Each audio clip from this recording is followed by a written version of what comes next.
चला तर मी आज तुमच्यासोबत कुरकुरीत असा हा लसुणी भडंग, कोल्हापुरी लसुणी भडंग जो की आपण म्हणतो तो आज शेअर करणार आहे। तर त्यासाठी मी ते 350 ग्रॅम जे आहेत भडंग मुरमुरे घेतले आहेत ते छान निसून घेतले। आता आपण त्याला थोडेसे रोस्ट करूया, कारण त्यामध्ये थोडीशी हवा असती, तर आपण त्याला थोडं रोस्ट करूया। या ठिकाणी मीडियम फ्लेमवर 4 ते 5 मिनिट रोस्ट करून घेतले, थंड व्हायला ठेवले।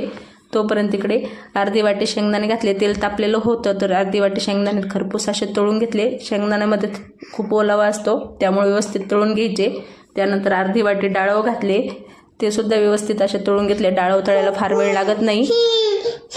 त्यानंतर यामध्ये अर्धी वाटी जे आहेत खोबऱ्याचे काप घातले, खोबऱ्याचे पातळ पातळ काप तळून घेतले छान सोनेरी तांबूस रंग येईपर्यंत। नंतर इथे मी अर्धी वाटी बदाम आणि काजूचे काप घातले, म्हणजेच की 10 ते 12 बदाम 10 ते 12 काजू असे काप जे आहेत ते सुद्धा सोनेरी तांबूस कलर तळून घेतले।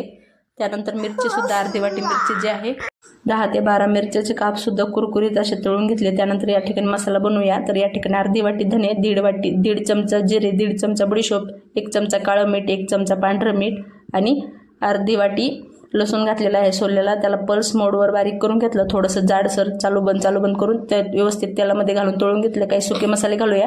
तर 2 ते 3 चमचे काश्मीर लाल मिरची पावडर, 2 चमचे कांदा लसूण मसाला, अर्धा चमचा हळद मसाला रोस्ट झाले। त्यानंतर आपण जे शेंगदाणे डाळ होते तळलेलं होतं ते घातलं, व्यवस्थित असं मिक्स करून घेतलं आणि आता आपण त्याला गरम गरम असं मुरमुऱ्यामध्ये घालून घेऊया, कारण गरम गरमच घातलं तर मसाला जो आहे व्यवस्थित सगळीकडे लागला जाईल।